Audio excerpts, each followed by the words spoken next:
சிவபக்தர்கள் அனைவருக்கும் வணக்கம். இன்னைக்கு நம்ம பார்க்கக்கூடிய தலைப்பு நெய் தோணிய பற்றி.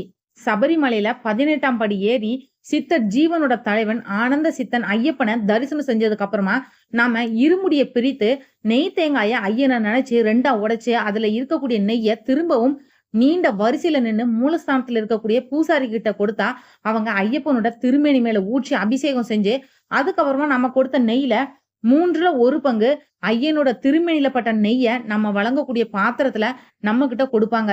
இந்த சமயத்துல நம்ம ஆனந்த சித்தன் ஐயப்பனை தரிசனம் செய்யவும் முடியும். அத சரிசமமா நெய் கொடுத்த சுவாமிமார்கள் பங்கிட்டு கொள்வாங்க. தொட்டி போன்ற பகுதியில அபிஷேக நெய்யை ஊற்றக்கூடிய இடம் தான் அந்த நெய் தோணி. இங்க தனியா நெய் கவுண்டர் இருக்கு. தேவஸ்தானம் பணியாளர்கள் இங்க பணியாற்றிட்டு வராங்க.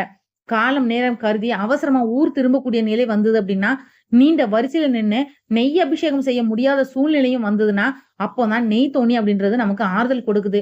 நெய் தோணி கவுண்டர்ல ஐயப்பனோட திருமேனியில அபிஷேகம் செய்த நெய்யெல்லாம் இங்க எடுத்துட்டு வந்துடுவாங்க. சுவாமிமார்கள் கொடுக்கக்கூடிய நெய்யை வாங்கிக்கிட்டு திரும்பவும் அதே பாத்திரத்துல ஐயனோட திருமேனியில பட்ட நெய்ய 1/3 பங்கு ஊற்றி கொடுப்பாங்க. இது புனிதமான நெய்.